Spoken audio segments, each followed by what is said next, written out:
Welcome to exam year. तो आज हम लोग अपनी इस बायोलॉजी के ट्रिक की सीरीज में, चूँकि हम लोग इससे पहले देख चुके हैं वैज्ञानिक नाम, और आज हम लोग देखेंगे जीव विज्ञान की कुछ शाखाओं को देखेंगे और उसका टेक्निकल नाम को हम लोग देखेंगे। तो हम लोग इसे ट्रिक के माध्यम से करने का प्रयास करेंगे। हम लोग शुरू से अंत तक करेंगे और देखेंगे कि ये हमें थोड़े थोड़े याद हो जाते हैं, और एक दो बार जब भी आप रिवीजन कीजिएगा तो यह आपको पूर्ण रूप से याद हो जाएंगे और ये हमेशा आपको पूरे ज़िंदगी भर याद रहेंगे। तो आइए इसे मिलकर देखते हैं। तो हम लोग देखेंगे जीव विज्ञान की कुछ शाखाएँ। पहला है एपीकल्चर।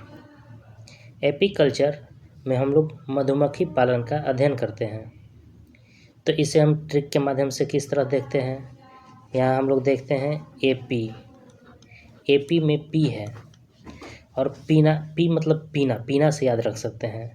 हम लोग शहद पीते हैं, और शहद कौन बनाता है? शहद बनाती है मधुमक्खियाँ। तो इस प्रकार हम एपी से याद रख सकते हैं कि हम लोग शहद पीते हैं और शहद का निर्माण मधुमक्खियाँ करती हैं। तो एपीकल्चर मधुमक्खी पालन का अध्ययन से संबंधित है। नेक्स्ट हम लोग देखेंगे सेरीकल्चर। सेरीकल्चर संबंधित है रेशम कीट पालन का अध्ययन। इसे याद करने की ट्रिक इस तरह है। सेरी को आप साड़ी से याद रख सकते हैं, साड़ी जो महिलाएं पहनती हैं, और चूँकि साड़ी बनता है रेशम द्वारा, जो बनाए जाते हैं, रेशम का उत्पादन किया जाता है कीटों द्वारा, उससे बनाए जाते हैं रेशम की साड़ी। तो सेरीकल्चर से याद रख सकते हैं हम लोग कि रेशम कीट पालन का अध्ययन इसमें किया जाता है। नेक्स्ट हम लोग देखेंगे पीसीकल्चर, मत्स्य पालन का अध्ययन। इसको हम लोग ट्रिक से किस तरह याद रख सकते हैं। कल्पना कीजिए कि पीस किस चीज़ का होता है?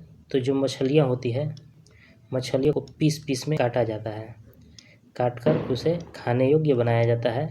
तो इसे हम लोग पीसी से पीस याद रख सकते हैं, और यहाँ से याद रख सकते हैं मत्स्य का यानी मछली का पीस। तो पीसीकल्चर का संबंध है मत्स्य पालन का अध्ययन से। नेक्स्ट हम लोग देखेंगे माइकोलॉजी, कवकों का अध्ययन। इसे किस तरह से ट्रिक से याद रखा जा सकता है। यहाँ माइको में हम माइक को लेंगे, माइको से माइक को अलग करेंगे, और माइक में कुछ आदमी उसमें बकते हैं, बक से याद रखेंगे। ये केवल याद रखने की ट्रिक है बस, और कुछ नहीं। तो हम लोग कवकों से वक याद रखेंगे, तो वका जाता है किसमें? माइक में। तो माइकोलॉजी कवकों का अध्ययन से संबंधित है। इसी तरह हम लोग नेक्स्ट देखेंगे फाइकोलॉजी। फाइकोलॉजी का संबंध है शैवालों का अध्ययन। इसको हम लोग इस तरह से याद रख सकते हैं। फाइको का फेको करेंगे, फेको, और कोई भी चीज़ हम फेंकेंगे तो घर वाले हमसे सवाल पूछेंगे कि वह वस्तु तुम क्यों फेंक रहे हो। तो फाइको से फेको याद रखेंगे, और इसी प्रकार फाइकोलॉजी का संबंध है शैवाल से। शैवाल, घर वाले लोग सवाल पूछेंगे कि क्यों उस वस्तु को तुम फेंक रहे हो। फाइकोलॉजी का अध्ययन है, शैवालों का अध्ययन से संबंधित है फाइकोलॉजी। नेक्स्ट हम लोग देखेंगे एंथियोलॉजी। एंथियोलॉजी में पुष्पों का अध्ययन किया जाता है। एंथोलॉजी में हम लोग देखेंगे नाथा जाता है। नाथना मतलब बांधना होता है, और नाथना मतलब जैसे एक फूल, दो फूल, तीन फूल, इसको हम लोग नाथ कर यानी बांध कर एक दूसरे से जोड़ते हैं। तो नथ से याद रख सकते हैं एंथोलॉजी, पुष्पों का अध्ययन। एंथोलॉजी का अर्थ है पुष्पों का अध्ययन। नेक्स्ट हम लोग देखेंगे पोमोलॉजी। इसमें फलों का अध्ययन किया जाता है।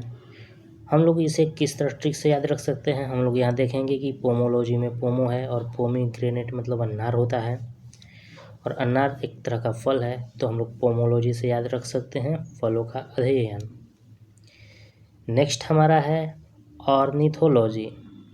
ऑर्निथोलॉजी में पक्षियों का अध्ययन किया जाता है, और इसमें ऑर्निथोलॉजी में पक्षियों का अध्ययन किया जाता है। तो इसे याद रखने की ट्रिक इस प्रकार है।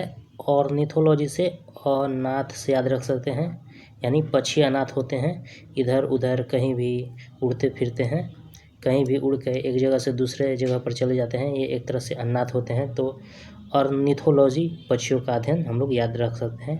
अनाथ ऑर्निथोलॉजी, ऑर्निथोलॉजी पक्षियों का अध्ययन। नेक्स्ट हम लोग देखेंगे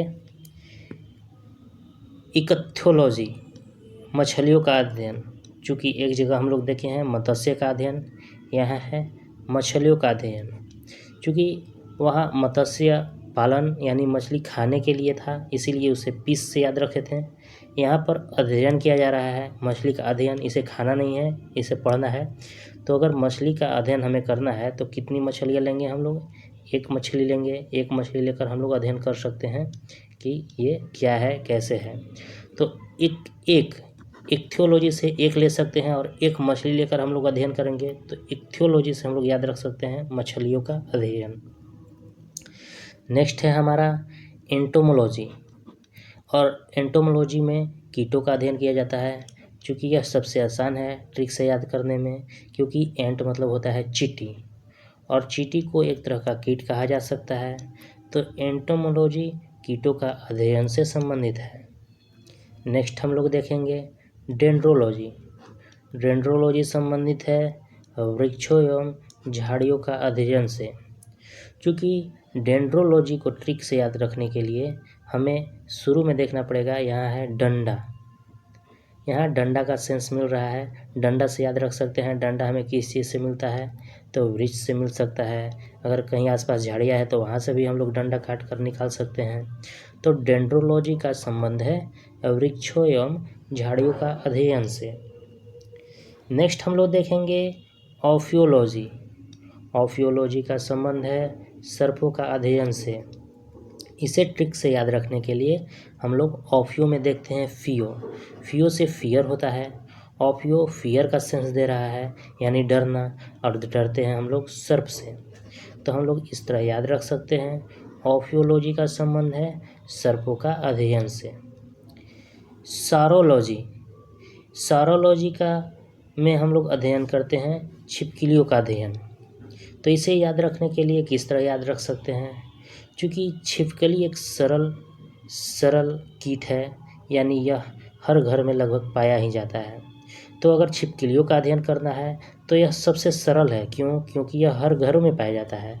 तो यहाँ से हम लोग सरल से याद रख सकते हैं सारोलॉजी, क्योंकि छिपकली लगभग हर घर में पाया जाता है, और चूँकि यह आसानी से हर घर में अवेलेबल है तो इसका अध्ययन करना सबसे सरल है।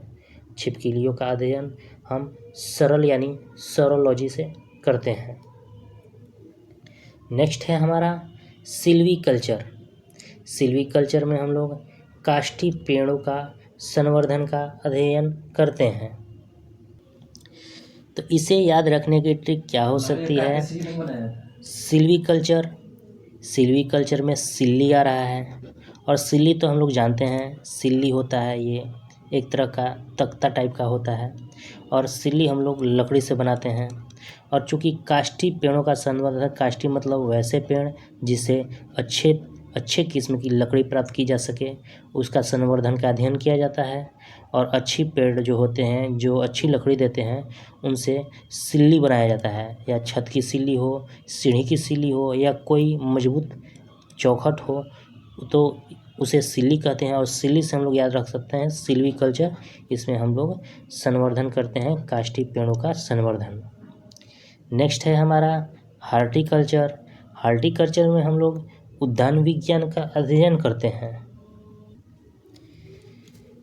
तो हार्टिकल्चर अर्थात उद्यान विज्ञान, इसको याद रखने की ट्रिक इस प्रकार है। जैसे अगर हमें अपने घर के आसपास ज़मीन में उद्यान लगाना है, यानी अच्छे फूल पौधों को रोपना है, तो हम इसको कैसे लगा सकते हैं? इसे करने के लिए सबसे पहले हमें गमले की आवश्यकता होगी। गमले के साथ साथ हमें फूल की भी आवश्यकता होगी। तो इसे हम कहाँ से ले सकते हैं? इसको लेने के लिए हमें हाट यानी मार्केट जाना पड़ेगा। हाट मतलब मार्केट होता है, बाज़ार होता है। तो हमें हाट जाना पड़ेगा, वहाँ से हम लोग गमला लाएंगे, पुष्प लाएंगे और उद्यान को लगाएंगे। तो इस प्रकार हम लोग याद रख सकते हैं हार्टिकल्चर अर्थात उद्यान विज्ञान। नेक्स्ट हम लोग देखेंगे फ्लोरिकल्चर। क्योंकि फ्लोरी में फ्लोर यानी फूल आ रहा है और फूल की खेती को फ्लोरिकल्चर कहते हैं। ये सबसे आसान है, इसमें फ्लोरी में फूल आ रहा है और फ्लोरिकल्चर में हम लोग फूलों की खेती को देखते हैं। नेक्स्ट हमारा एंथोलॉजी। एंथोलॉजी में फूलों का अध्ययन किया जाता है। चूँकि फूल पीछे भी आ चुका है, जैसे हम लोग अगर यहाँ देखें तो पुष्पों का अध्ययन और नीचे है फूलों का अध्ययन। यहाँ पे है एंथोलॉजी और फूलों के अध्ययन में भी एंथोलॉजी है। और एंथोलॉजी में हम लोग देखे थे नाथ, यानी अगर बहुत सारे फूल हो तो उन्हें नाथ यानी जोड़कर हम लोग माला बनाते हैं। तो एन्नथो यानी नाथ एंथोलॉजी फूलों का अध्ययन से संबंधित है। सेम टू सेम ऊपर भी दिया गया है। आगे हम लोग देखेंगे एग्रोस्टोलॉजी। इसमें घास का वैज्ञानिक अध्ययन किया जाता है। चूँकि घास को इंग्लिश में हम लोग बोलते हैं ग्रास, और यहाँ देखेंगे ग्रास, यहाँ भी ग्रास है। एग्रास्टोलॉजी में घास का वैज्ञानिक अध्ययन किया जा सकता है। इस प्रकार आप इसे भी याद रख सकते हैं। नेक्स्ट हम लोग देखेंगे हाइड्रोपोनिक्स। क्योंकि हाइड्रो का अर्थ होता है जल, वाटर, और वाटर से संबंधित है हाइड्रोपोनिक्स। इसमें क्या किया जाता है, इसमें पानी में मिट्टी के बिना बढ़ते पौधे का अध्ययन किया जाता है। अर्थात बिना मिट्टी के केवल पानी में पौधे को उगाया जाता है, उसे हाइड्रोपोनिक्स कहते हैं। हाइड्रो का अर्थ होता है जल, यानी जल में ही पौधों को उगाना हाइड्रोपोनिक्स कहलाता है। इस प्रकार आप एक दो बार और इस वीडियो को देख लेंगे तो यह आपको पूर्ण रूप से याद हो जाएगा और इसे आप बहुत समय तक याद रख सकते हैं और बार बार इसके रिवीजन से आप इसे कभी नहीं भूल सकते हैं। नेक्स्ट वीडियो इसी चैनल पर आएगा। थैंक यू, धन्यवाद।